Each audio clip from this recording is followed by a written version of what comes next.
Hey, welcome to another great episode of the Real Deal Podcast. It is a new week and May, the first week of May. So let's get it.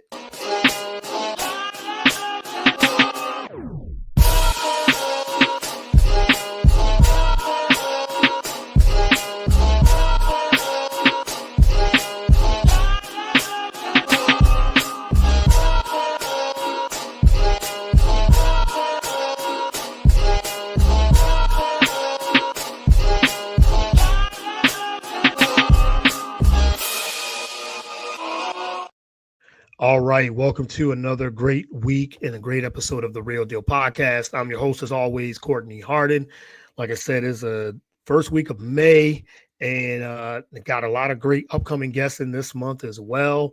And so you can follow the show on all the podcast platforms, whether it's Spotify, Apple, YouTube. We're also on the BS3 network, BS3TVLive.com. Spreaker. You can also download the app on the BS3 network, Roku channel as well. And you can follow me on all social media platforms, whether it is Twitter, Facebook, Instagram, TikTok, Blue Sky. I think that's everywhere I'm at. There's so many of them. So I think that's everything. If you just the Real Deal with Courtney Hart, you can find it on all those platforms as well. So I have like I said, first guest of the month of May. Very excited to have her on. We kind of linked up on Instagram actually, and she was on a podcast and another different podcast, and I enjoyed what she was discussing and things. So reached out to her, and here we are. So let me bring in Mackenzie. I think we say this right, Schissel, right? Yep, Mackenzie Schissel. Got it. All right. Mackenzie Schissel, I was practicing. So Mackenzie Schissel, she is a National College Scout, and also that's for Scout U College Recruiting. Mm-hmm. Also, she's a former NCAA D1 athlete and former NCAA D2 head coach. So she's got the best of both worlds. So coaching, athlete, now scout. So we're going to get into all of that. So Mackenzie, welcome to the show. Really appreciate it. Thank you. Thank you for having me. I'm really excited to be here. Yeah, for sure. Thank you for thank you for accepting the invite, and I just wanted to hear your story. And we're gonna talk about scouting, NCAA. I know you do a lot of videos too, a lot of videos on Instagram, which I find fascinating about recruiting and scouting and college athletes and things like that. So I really appreciate your time. Absolutely, yeah. It's a whole different world when you're on the other side of it, and you can kind of see the whole picture now. Yeah, for sure. I bet. I get, yes. And so we got some comments in the chat here as well. Nathan Ramasandra, he says he loves the scouting process in sports. Yeah, we're going to talk about that. He says hello to you and keep up the great work. So again, appreciate always the comment. If you have any questions, leave them in the chat. We'll get to those as well. So first question I always ask my first time guest, who is Mackenzie Schissel? And I talk about a little bit of your background. Absolutely. So Mackenzie Schissel, I am originally from Canada. That's where I grew up, born and raised in Calgary, Alberta. I started my recruiting journey, seems like a million years ago, 15 or more. Yeah. And I found my way down to Alabama. I played Division I soccer at Jacksonville State University. I got a fantastic degree in education. Had an amazing experience at Jack State. I played a lot, contributed a lot, which was awesome. That's always what you want. Worked hard to do what I did. And after I graduated, I went home back to Calgary after being gone for 4.5 years. And I was like, oh my gosh, what am I doing now? Yeah. And I immediately applied for every single graduate assistant position in the U.S. To start my coaching journey in soccer, and ended up at William Woods University, an NAIA program in Missouri. Okay. And then shortly after that, made my way up to Quincy University, where I got into the D2 world, started as a GA, got promoted to full-time assistant, and then eventually got promoted to the head role and was a head coach for 3 years. Okay. And coaching was just an amazing experience. So that's kind of my background in a short version. Yeah, in a nutshell, right? No, I love that because I love hearing everyone's story, and everyone we all have a story, we all have a journey, where we started, where we are today, and so you said being a D1 athlete and also coaching as well. What would you say? You said I know there's some similarities and differences. I mean, you're coaching and athlete. How'd you say that led you to where you are today? Yeah, I always loved coaching. I started coaching before I even went down to the Mhm. States for school at like the grassroots level, so little kids, summer camps, all that kind of stuff. And my degree in, physical education, master's in education, I always loved working around athletes, young kids, all that kind of stuff. So coaching kind of made sense. And it also made sense because I had no idea what I wanted to do when I grew up. Like I had a degree, but like, what do I want to be when I grow up? So Yeah. coaching was a good step, a good transition after having played. It definitely opened up my eyes to how, the saying like ignorance is bliss. As you are as an athlete, you don't realize how demanding coaching is. Yeah. So then getting into that world was really eye-opening, and I loved it. I really kind of dove headfirst into it, learned a lot. Through my journey at Quincy University, I ended up meeting my now husband Okay. and got married. He's a college baseball coach, and at that time, two college coach schedules are a little bit nuts. And then baby. So like, whoa, any parents listening to this, your life changes when you have kids. And the topic of kind of reprioritizing kind of fell into our laps. And Mhm. that's kind of what led me into the recruiting world. Being able to still do something that I loved with coaching, talk to athletes, their families, talk about the process, things like that. It Yeah. just made sense. And I've loved it since I've been in this role. All right. Yeah, we're gonna get into the recruiting and scouting portion of that soon. And it seems like you. Let me ask you this: what did you like more? Do you like the coaching of it, or did you like when you were actually an athlete and you were an athlete and you were playing at the time? Which one? Which one? Or I know they both have their benefits, and I'm sure there's some likes and dislikes. But which one would you lean more towards? Seems like it's more towards the coaching aspect of it. Yeah, I would agree. I really loved coaching. Obviously, I loved playing. But there's always it's going to come to an end eventually. I Right. had back-to-back hip and knee surgery, so that kind Mm, of, hindered my I don't know, dream of playing after college. I knew that wasn't going to be a possibility, but getting into a coaching role was something that kind of fed that competition factor that I had and the passion that I knew I could share with college athletes. And that was super rewarding. Obviously, there's ups and downs in coaching and in college athletics, but I was really lucky to experience a lot of the ups and kind of grind through those downs and figure it out in between. So I would definitely lean towards the coaching role. I think it's really rewarding. But if I could lace up those boots again and get on the field, I totally mm. would. I'm sure you would. I'm sure you would. And I'm sure from a as a, athlete, I'm sure it's more taxing to the body Oh when my, you're playing more than now the coaching in athletes too for the mental as well because you have to do that. But I'm sure the taxing of the body was you're like okay this is a little different. So I'm more towards the coaching part than the physical aspect of being an athlete. yeah, yeah, no, I hear you. Yeah, yeah. And then you said you had a couple surgeries, and I hear that with athletes. I mean, I never played at that high of a level, but just in general, just the playing sports and when I was younger, high school, Mhm. and before then, I totally understand that it's like yes, it does come to an end as we get older. You're like, well, I love it, but Yeah, that physical, but it's always that competitiveness. And you said you got more into the coaching aspect and even being a national, recruiter and scout, you still have that competitiveness for that desire, that fire of being competitive. yeah. No, it's still there, and it's Yeah, nice that I still have that kind of drive in me. Sometimes I got yeah. to tone it down a little bit, but that's okay. Competition is always good.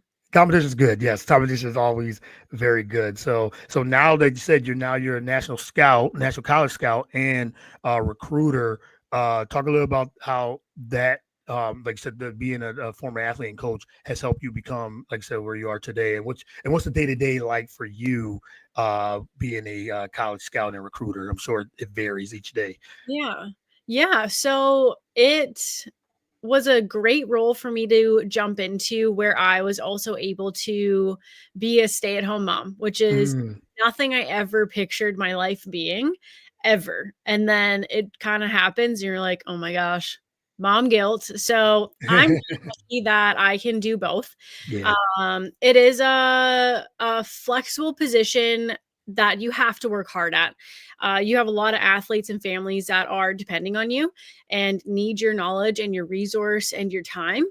So it's all Right. about time management and prioritizing, which my entire life has led me to be successful at this point with that, being a student athlete and then being a college coach. If you don't manage your time well and you're not organized, you are not going to succeed. So Mhm. that background has really helped me to be a full-time mom, a full-time scout, a full-time wife, a full-time everything, Yeah. and make the best of it. So my day-to-day is definitely making sure that I am taking care of the athletes that I'm working with. I primarily focus with soccer players, but I'm well versed in a lot of other sports to help guide athletes and their families through the recruiting process. I do obviously on TikTok and Instagram make a lot of content that is educational and give tips and advice for anybody that comes across my page, which I wasn't expecting to grow as quick as it did, which I'm Yeah. super happy about that I can reach out or reach so many of these people that are needing help. And then most of my meetings with athletes, current athletes that I'm working with, or prospective athletes that I've scouted, happen in the evening. Parents and families and kids and sports and everything. That's typically the window of time that is available to meet with families. So it's usually in the evening.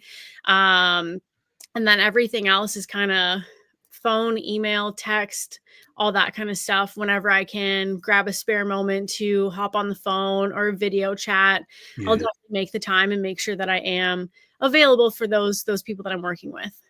I love that. Yeah, and that's and you said something earlier about prioritizing and reprioritizing, and just having that. When you're doing these things, okay, I got to prioritize the time for my athletes. Got to prioritize for my family, Mhm. yourself, and things like that. So I'm finding a balance. I know that word balance is always, we don't all use that as people that do these things, like with podcasting, or you said being a college scout, things like that. How do you find that? I would say, how do you find that balance when you do have to prioritize things, when you get a phone call from, they say, from a parent about about their child, of Mhm. helping them out, and then but you say, well, I got to take care of, I got to take care of my family, got to take care of myself, things like that. But how do you find that balance, if that is a word that we use? Yeah. No, it's tough and it's something that actually takes like thoughtful time to Hmm. find out. And Yeah. I'm lucky that I have been fairly type A my whole life. And then I became a mom and definitely teetered to the type B, but it's Yeah. out a little bit. So I'm Yeah. still schedule oriented, to-do list, that kind of stuff. So I make sure in the morning, I do have a checklist ready to go for the day. Yeah. And then kind of get after it when I can. I'm really fortunate that the athletes and families that I'm working with are very understanding. If there is a screaming toddler in the background, it is what it is sometimes, but as long as I'm giving them the best that I can and answer the questions that they have and all that kind of stuff, I think they're happy with that.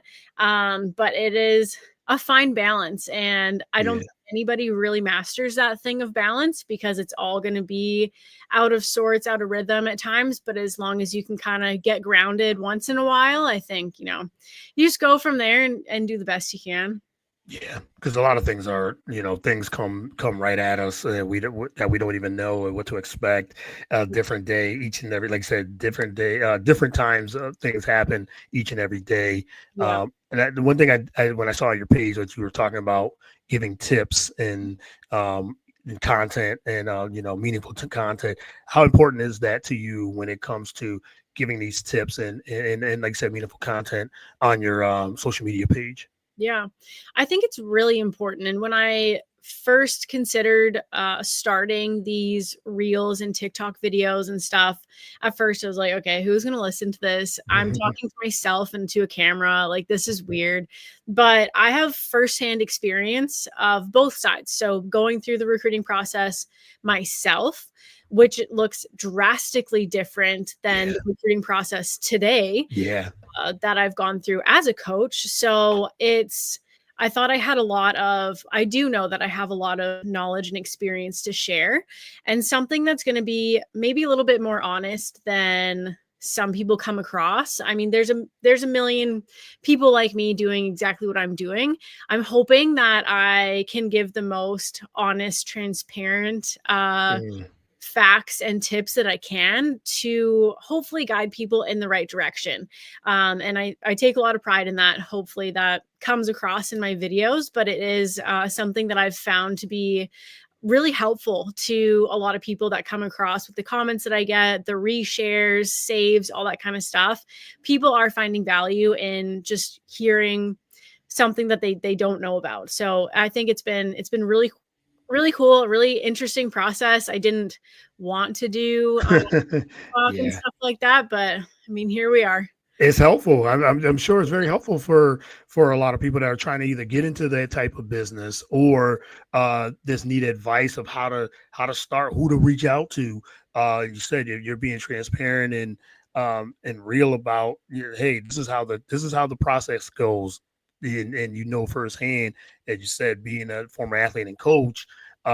It's very helpful for people that are that, like I said, that need that type of advice or that push to where do I go, and or as if an athlete is looking for, they're going through the recruitment process, which I'm sure is a lot to handle. Because that would be my next question too. Is you talked about when you were an athlete and coach and going through the recruiting process, how different is it? Because you have now NIL, you have Mhm. transfer portal, you have a lot of more money involved in Yeah. the process of it. I want to get into all of that too. Because when I had you on, I always love when we talk about college because it's so different from when we were growing up, even from 10 years ago, even 5 years ago, how much different it is. But talk about that when you are presenting, when you have an athlete that's you're being recruited. The difference is when you were being recruited into what it is now. You're on the other side, Yeah. what it is today. Yeah, I mean, when I was getting recruited, it was in person. If you Yeah. seen in person, then you're kind of SOL there. It's go to these tournaments, you go to showcases, you get identified. I was really lucky to play on a club team in Canada that traveled down to the US quite often. Mhm. And back then when coaches found a team or a club that they were interested in, they started following them around. Yep. And that's kind of what happened to our team. We had 8 girls go down to the US on scholarships. The rest stayed in Canada and played. But that's what it was. I didn't have a highlight reel. I didn't have Twitter, didn't have YouTube. The only YouTube Yeah. video is of I don't even know what year it was, but it was from my dad's BlackBerry. Didn't record. Um, Yeah. but that was it. And now you have so many more resources, Mhm. like social media, your highlight reels, post them on YouTube, email, all that kind of stuff. But the downside to that is everybody else has access to those resources as well. Yeah. So your competition pool has expanded, whereas 15 years ago, if you were, the elite of the elite wanting to do college athletics at any level, it was a pretty small percentage. But now that percentage is opened up of kids that actually even think about playing college sports and then how they go about it. you have access to so many things. Coaches have access to more things now than ever. And that's kind of where I step in now to hopefully guide these athletes in the right direction to try and navigate against everything else that's working against them too. Yeah, yeah, you're right. I think back in the day, it's funny we say that back in the day. With recruitment and scouting, you're right. It was coaches or scouts would come to the games. They still do, but they would, they go to the games and then you said they followed, and it was more in person. They said now there's so many more resources, which is a good thing. It could be a really good thing, but you're right. I think it seems like everybody has a highlight reel. Everyone has a video of themselves, what they send. But how's that? How does it make it work when someone has to stand out? Like if everybody's doing the same thing, what do you look for for an athlete to or you help to make them stand out even better than other athletes? Yeah. So, I mean, first thing, whether, I was putting my coaching hat on or my scouting hat on, talent draws attention right away. Yeah. Now beyond that, you got to dig a little bit deeper. You have to have that passion. You have to have that desire. You have to have good grades. And, not that's not going to always be the full package, but they're going to help you, kickstart your journey. And that's now in a scouting role, what I look for first: talent, desire, grades. If you have the desire, if you have the drive to want to go to the next level, that means you're doing extra. You are, working out on your own. You're getting better on your own. You're watching the game. You're going through your recruiting process or starting it. And then I step in and I help you through it. And beyond that, once you're in it, the recruiting process is now more than ever about being persistent, because each graduating class now has on average of, let's say, 150 to 200,000 kids in the US also playing that sport. That's a lot. And when you think of year one and that many, how do you stand out? How do you get noticed? How do you get recruited? And it's all about consistency and being persistent with it. A lot of athletes think that, well, I don't want to annoy this college coach. I don't want to be a bother. I don't want to this. College coaches are going to be pretty black and white most of the time. They're going to say, hey, thank you for your interest. We're full for your class. Wish you best of luck. Or they're going to keep seeing, okay, Mackenzie Schissel keeps emailing me once every 2 weeks. She's on my radar. I'll get her set up on a phone call. It's helpful. Yeah. College coaches get so many texts, phone calls, emails a day that you have to be consistent. You have to be persistent, and you have to have that right exposure to make sure that you are being noticed and you are going to get recruited. Yeah. The persistent and consistent. Yeah, I like that. And that's what it seems like has to work, because you said you're not being annoying, and I'm sure like a lot of the student athletes, they probably feel a little apprehensive of, okay, should I reach out to Mackenzie? I keep reaching out to her. I need her help and everything. You're thinking, yes, let's keep it going, because you said you want to still be transparent. You want to still be out in the forefront, because you just said there's so many athletes. You don't want to be the forgotten one either. And especially you said you have the talent, you have the drive and the grades. That's extra for that athlete to move to the next level. And like I said, there's so many athletes out there in all sports. Those special ones, they stand out when they put in that drive and determination. And he said talent. Yeah, talent goes a long way. But if you have the other things to go along with it, I'm sure that's what that helps them and builds them up even more. So for sure. So something else that's different is the transfer portal. I'm sure you got a lot of thoughts on that. With that is, talk about for the ones that don't know, talk about what the transfer portal is. I know you did a whole reel on that, which was very interesting and very helpful. But talk about the transfer portal is, your thoughts on it, and how that affects your scout. I know you got to really be careful with that, but I'm sure some fine line there with it. But it has, transfer portal has really blown up from even from a couple of years ago. But talk a little bit about the transfer portal. Yeah. So the transfer portal is a resource for NCAA athletes to enter when they have expressed interest in transferring out of their current school. So step one is always chat with your coach, say, hey, coach, these are my intentions. I'd like to enter the transfer portal, yada, yada, yada. Being honest about it is always going to help you in the long run. Then your compliance officer at that school will make sure that you are in the transfer tracking process, you're compliant in all your transfer requirements, and then get your name entered into the transfer portal.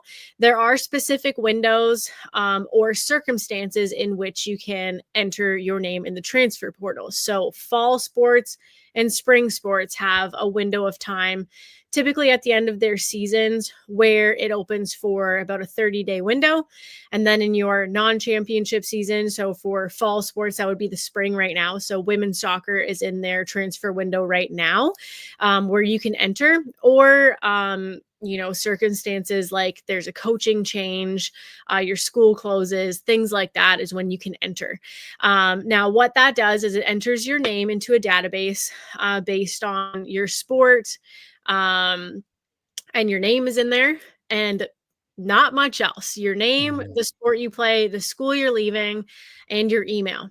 And that's all coaches can see when they go into the transfer portal. So it's not like there's a big volume of information like your highlight reel, your stats, your grades, all that kind of stuff. Coaches have to do a lot of digging to really filter through all those names that are in there and find the ones that they want to reach out to. So that's what the transfer portal is. Now, my opinion of the transfer portal, I do believe that it can be beneficial if you are using it for the best intentions for yourself.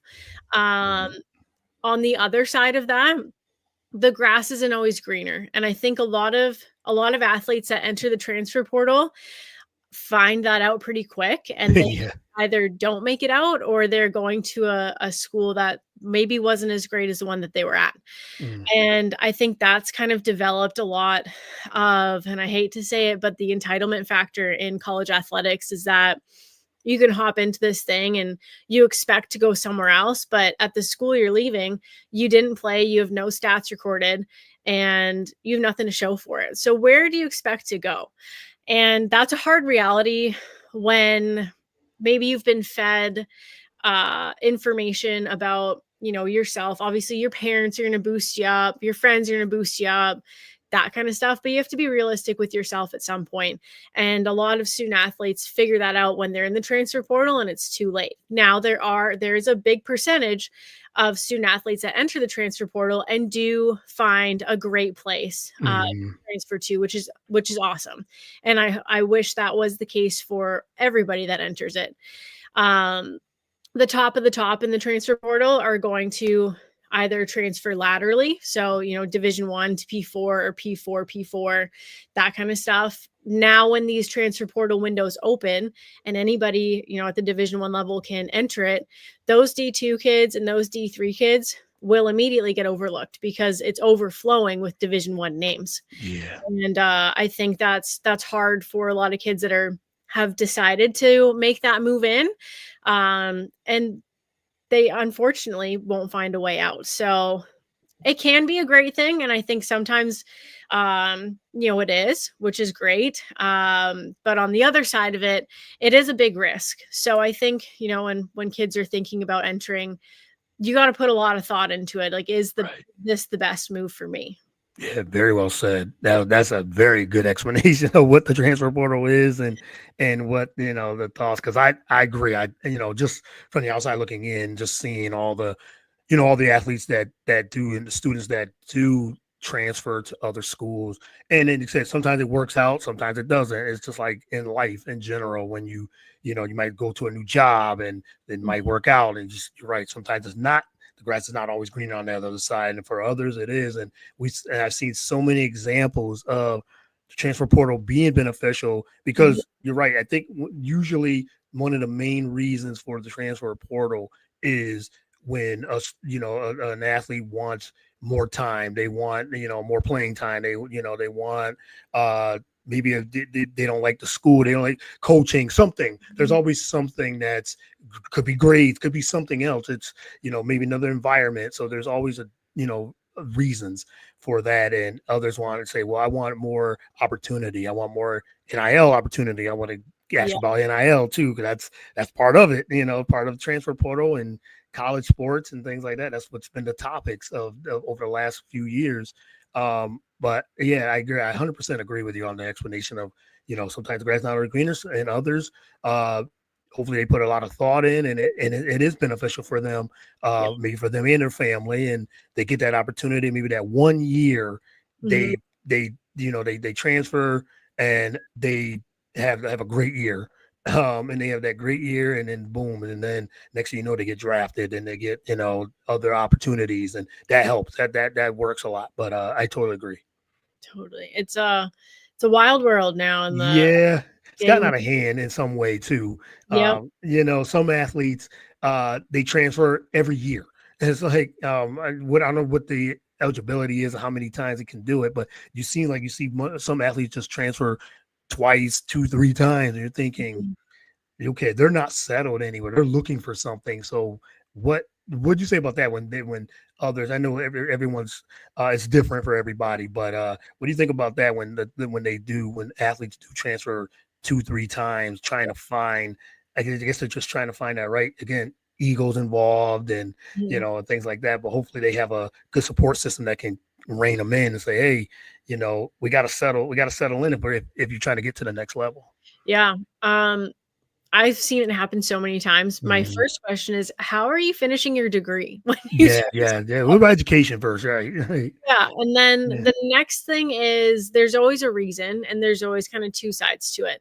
Mhm. Typically, when you see well, now you can transfer an unlimited amount of times as long as Okay. you are academically eligible and in good standing. So there's been no, suspensions, probation, that kind of stuff, Right. in the NCAA. So that opens a lot of doors for movement. It's getting tougher now, I would say, at the Division 1 level with these roster limits being talked about and put in place, just with roster availability. The well-known names are probably being represented by agents or, club Yeah. coaches that can speak on their behalf and kind of manage that. That's a very small percentage of student athletes. Now, the ones that have multiple transfers going on, and I've come across and I've heard of many of them where they've been to 4 schools in 4 years. It's never them. It's always the coach, or it's always the team, Yeah. or it's always the whatever. But that person is the common denominator in all of this movement. And it's kind of taken away the kind of like hard nosed, working hard, Yeah. collared athlete that you used to see a lot of, where they want to fight, they want to work hard, they want to compete for their spot, and now it's kind of easy to enter into the transfer portal and find a way out. And coaches have really utilized the transfer portal because of that, because there are so many names in it. But coaches are very wary of, why is this person in the transfer portal? What's the story? What were the circumstances? Things like that. So Yeah. it's if they're if somebody's transferred more than one time, it's typically not from their circumstances or, the program, whatever. It's could be a them problem at that point, which that's my honest opinion about those kind of situations. Yeah, and like I said, it's always different situations for the different athletes, but it is interesting when they do transfer more than once. It's like, okay, what's going on? Like, Mhm. what is the issue? Like, is there you clashing with the coach? Uh are you clashing with your teammates, or or do you have something with the school? There's got to be something when you're talking about when it's that many times you transfer in the portal. So like you said, there's some benefits, and then there's some not so good benefits when it comes to Yeah. that. So all right, just two more I got. I want to ask you about the NIL, Yeah. name, image, likeness, and that's another thing that's gotten out of hand, and in some ways, it's almost like I heard someone say it's like the Wild Wild West. Transfer portals and NIL. It's like the Wild Wild West in some ways, but Mhm. name, image, likeness, college athletes in the U.S. is a multi-billion-dollar industry. Yeah. And but how talk about your opinion on the NIL and how that affects you as well when it comes to, again, recruiting and scouting. Is Yeah. when you now with money involved, which I'm all for the student athletes getting paid, and I'm sure you are too. Yeah. It's just now, there's some with anything and when you talk about multi-billion-dollar industry and money, there's always some good and some bad with it. But what's your whole take on the NIL? Yeah. So I think implementing NIL was fantastic for those athletes that their schools or the NCAA are making money from their name. Yeah. I do think that that needed to be changed because some of those athletes missed out on hundreds of thousands, if not millions of dollars Yep. in just their name alone. I think that it has opened a lot of opportunity for different businesses to be exposed in the NCAA and have their names recognized as well. Yep. And on the flip side, it has given some athletes uh, room to make money while being a college kid. Now, some of that money is extravagant. Uh, Yeah. more than most of us will see in their lifetime. Yep. And I think when student athletes right now going through the transfer process or the recruiting process, that's all they think about is how much money. When it's really the top 5% of those student athletes in the NCAA that are on those $1 million contracts, on those $1 million endorsements, sponsorships, things like that. But your average athlete in the NCAA isn't going to be making that much money. Right. It's very hit or miss. It's very obviously football and men's basketball. You have some, top, other sports, but in the grand scheme of things, when you think of $100,000 a year to play college baseball or women's basketball, like that is significant. That is Yeah. very significant on top of the scholarship money you're getting. It used to be that the scholarship money that you're receiving was payment for your full-time job because being a student athlete is a full-time job. And now you're actually thinking about money in bank accounts, and it's insane. It is Yeah. insane to think about. And it's not something that can be created equal across the entire board. Schools like your P4s have more money available to them than your lower division ones, D2, D3s. It's just not possible for every single student athlete to be allotted the same amount of money, and that will never Right. happen.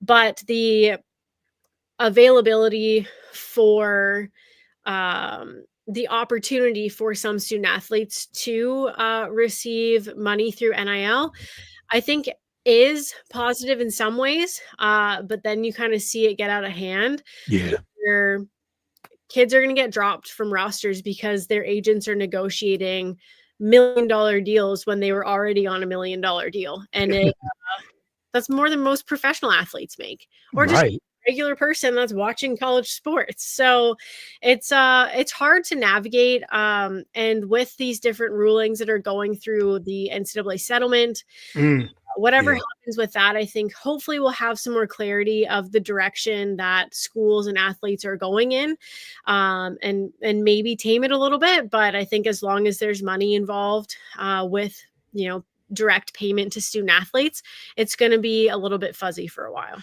Yeah, definitely very fuzzy and hazy. It's one thing you did say about, like I said, is it has gotten out of hand. Anything that when you're dealing with billions of dollars and settlements and things like that, it's gonna get out of hand. And you're right. It is interesting that some of these student athletes they are getting paid more than if they become professional. So some will stay and say, I want to stay here in school Yeah, because, but for their, it's just interesting to stand for kind of the wrong reasons of really wrong reasons. Because like, as you said, education usually should be first, yeah, but now when you're making, you're making direct money, which like I said, I'm all for. I've been I was pushing it, I'm sure, as a former student athlete yourself, Mhm. thinking, yeah, that yes, that would have loved that back then. But yeah, you said I think when one thing that's real beneficial, they're learning, like I said, about business deals. They're learning about investments, and when that helps, I think that does help in a way too. But you're right. I think sometimes a lot of some of the higher college students, athletes, they get paid so much money now, and like they said, college basketball. Some of the athletes, they get so much money, they go to the pros, women or men, they go to the pros. Like Funny. I made more, double, triple when I had NIL deals, when I had a deal with Gatorade, I had a deal with whatever brand it was, Nike or whatever. It's like, I think I can still make more with that. And, Mhm. I mean, what 19, 20-year-old wouldn't think, Oh yeah, yeah, if I'm making millions of dollars, I'd rather stay. I'd rather try to make even more deals with yeah, this, you no know? brainer. Yeah, no brainer, no brainer for sure. But yeah, I mean, yeah, we could have had a whole conversation just on transfer portals and NIL. We definitely got to do this again for Yeah. sure. I really enjoyed this conversation. But last one I want to ask you is last question.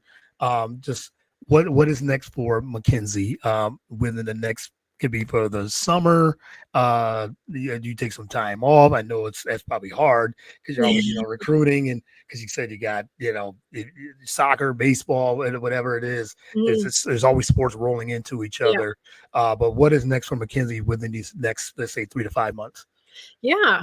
Well, summer is obviously quickly approaching, which is when most Yeah, travel and club sports start up. So, yeah, AAU basketball, travel baseball, softball, soccer.